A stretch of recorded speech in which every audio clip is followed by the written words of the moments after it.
Hey everyone, welcome back to Quarantine Check-In with Josie Marie.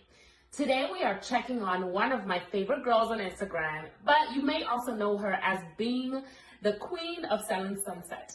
Let's give Kristen Quinn a call and see how she's holding up in California during the quarantine. So guys, I have the queen of selling sunset, Kristen Quinn, on the line. She's right here. Hey! Oh my god, I'm so excited to be talking to you. Well, obviously, I kind of told these people who you are, and I'm pretty sure they know who you are. But for those people who are meeting you for the first time, can you just give us a background on who Kristen Quinn, if that's still your last name, is? And just a little bit about yourself for those people who are now getting introduced to you. So my name is Christine Quinn, and I'm a real estate agent known for the show Selling Sunset on Netflix. But also I used to model and act and dabbled in the creative field, which kind of ultimately led me to love this job that I have now, which is just being myself on television. So it's great. Yeah, and we love watching you on Selling Sunset. I know I fell in love with you right away. I have no tolerance for bullshit, and I love people that are so real and genuine. Yes. Like, you know, and a lot of people, they're like, oh, well, people don't want to hear that. And I'm like, well, I'm just being myself. Like, I'm not going to filter myself. And I know you're the same way, Josie, and that's why you and I get along, because we're like, you either take it or leave it. The people that love you, and the people that don't need to be in your life. I'll tell you this. You actually inspired This whole checking in thing. You did. I love that. I swear to God. Because of your openness, I think you posted something. and you were talking about how like you're having like ups and downs of the quarantine. When I read that, I found that I was having the same, reaction to the whole situation. And although I'm like in solo quarantine, like I felt like I wasn't alone because of your openness. And I was like, shit, I should like talk to other people, because if I'm feeling it, if you're feeling it, so many people are feeling it. So you really inspired this, and I decided to just reach out to people. Well, I love that. I think it's such a great idea what you're doing. You're absolutely right. Like, I have certain days where I'm so excited, like you, I'm so creative. I want to take on the world.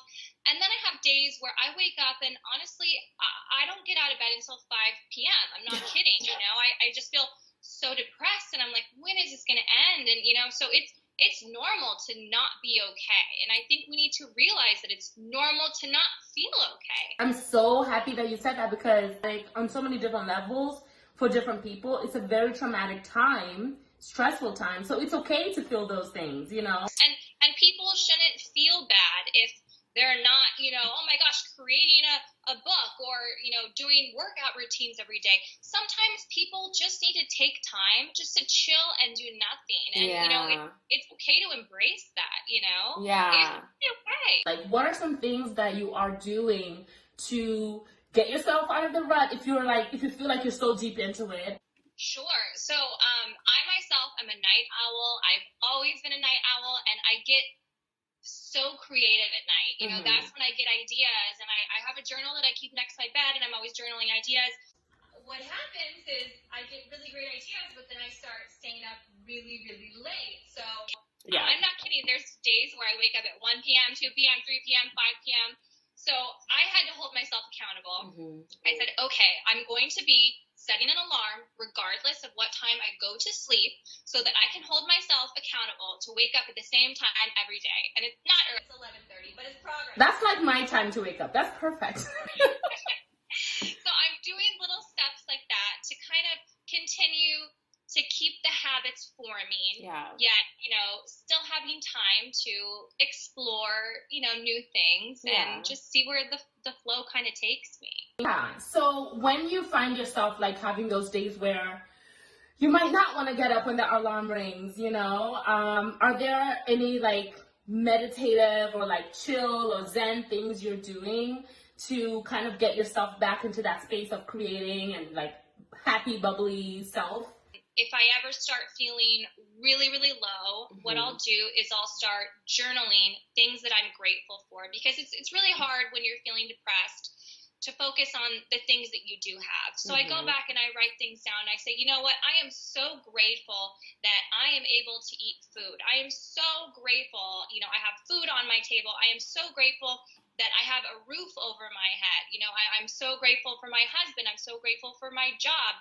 And that kind of puts me in a headspace of, realizing what I do have. So in retrospect, all the things that I'm really stressing about are quite minuscule, and also another thing that I love to do is I love to just get a yoga mat. I don't do yoga, but I love to lay on the floor and just kind of stretch and breathe and just like, just like recenter myself. Yeah. That's something that I really like to do. And also I've been going for swims at night and just looking at the moon and, just like being so fascinated and, learning about the moon like it was a Libra full moon the other night. So I was kind of like Googling, like, what does that mean? Yeah. So just little things like that. Yeah. So what do you think about mental health and its importance during this time? And how can we support one another during this time, especially when we ourselves may be feeling stressed? It's one of those things that people never really liked to talk about before, because it seemed weak. And now more than ever, this is where we need to come together and start talking about these things. I used to suffer with depression, and this is not something that anyone really knows. And if I told anyone, they would just be like, no way, look at you, you're on TV, there's no way you're depressed. It's something that I've always suffered with. And I have found myself, being like, okay, if the time comes, do I need to get back on medicine? So it's little things like that. And I think there's a lot of people around the world that are having similar thoughts and feeling similar ways. And I'm doing little things to ensure that I'm checking in on all of my friends. This includes, not just my immediate friends, but people that have worked for me, people I've worked for, just anyone that I've had, really any experience with. What I'm doing is I'm sending them little voice memos because I just think it's so much more personal. Yeah. So I'm like, hey, how are you? I'm just checking in on you. Like, what are you doing to stay entertained? Because, in the beginning, it was like everyone's like, stay safe, stay safe. But really now it's like, how can we stay sane? How can we stay sane? I'm so grateful that I, live with my husband and he keeps me company, but I don't know what I would do without that. And I know there's a lot of single people living out there, and that's got to be rough on them. So let's just make sure that we're taking the time to send voice memos to people. I think it's so much better than text messages because it's so personal. If you can't get on a FaceTime call, like, they just want to hear your voice. And also just, I want to reiterate, like, I saw this girl post something the other day, and I absolutely love her, Sophia Hutchins, and she had said something, she's like, I'm feeling really depressed, and it was the first time ever, like, people weren't judging her for that. People weren't judging anyone for that. They're like, yes, I can relate to this. This is so nice to hear. So I think now more than ever, we really have to come together. I would love to know what you're doing. Yeah, well, to like keep it together. I'm calling you guys and I'm talking to you guys. I love that. This is like my way of keeping sane. Yeah, girl, it's crazy. That's why it's like, I tell people, like, this is serious. Like, stay home. I could not agree more. And when this first started happening, I had friends that were out hiking. I was like, are you insane? Are you crazy? No, stay home. Yeah, it's wild. It's really crazy. And when people say, oh, it's the flu, and to this day, after you see all the numbers of people who have died from it, some people are still saying, oh, I don't believe the coronavirus is real. I'm like, it's funny. Actually, I did an article with TMZ the other day, and I had to talk about statistics and the housing market. So I was looking up a lot of stuff on the coronavirus as well. I mean, it was just, I knew the numbers were high, but to see it in writing on your computer is just another thing. It said 114,000 deaths worldwide and counting. I'm just horrified. Like, those numbers are ridiculous. And we can't just look at them as numbers. This is one individual at a time that's actually leading up to those high numbers. So it's really sad for a lot of people.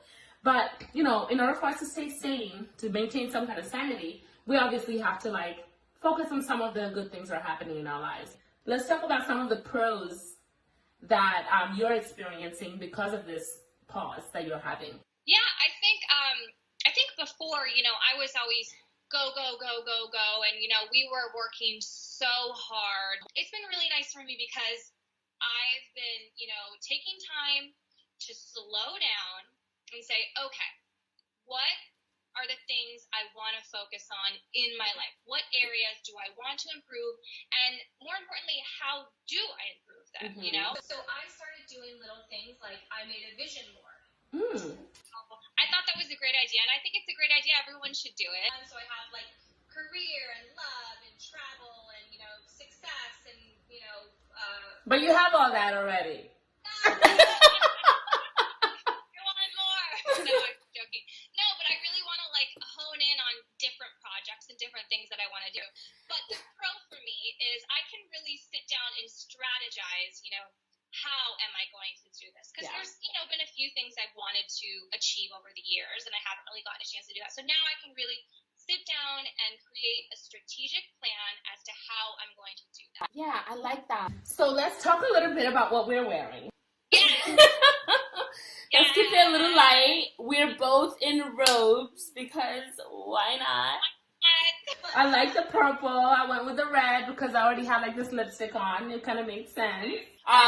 So let's talk about style. What is your quarantine style these days? I have been living in sweat, like matching sweat outfits. Do you remember like the josi sweats back in the day? Yes. So I have been loving that. So I'll wear like matching sweatpants and matching sweatshirts, and I just rotate like the same 5 that I have. Yeah. I don't care. I've been wearing that, and then also like intertwining with robes because I love robes. Me too. Like I don't know how people do it. Like I look on Instagram and people are like putting makeup on and stuff every day just to do stories. That's you. I do that, well, not every day. Yeah, that's a way for me to kind of get myself out of a rut. So I love that, and I feel like it's important. Like, there's little things that people do to make themselves feel better. So for me, it's my nails. Yes, I was gonna ask you, like, how do you have your nails done right now? So these are press-ons, and my nail girl actually like does a new set for me once a week and then sends them to me, and then I press on. So this is what makes me feel confident and happy, and just like by myself makes me feel good. So if you putting makeup on in your house makes you feel good, like let's do it. Have fun, yeah. Like my nails are suffering. If there's one thing that's suffering, it's my nails, and I'm sure a lot of girls can relate to that. Last week you had this nail set, and like you had this piece of jewel dangling, I think, from your pinky, and I was like, I need to ask her about how do you have your nails so on fleek during quarantine? Yeah, I mean, so basically I just contact her and I'm like, I tell her what I want, and then she just makes it and sends it over to my house in an Uber, so it's perfect. That is so awesome. Like, I need to do that. Girls, isn't that a great tip? Like, look into press-on nails. We are seeing a lot of recipes on your IG these days. Yeah, I've actually always loved to cook and never found the time. Working full time is really hard. So at the end of a long work day, we just found ourselves going to restaurants, and just because it's quick and fine, whatever.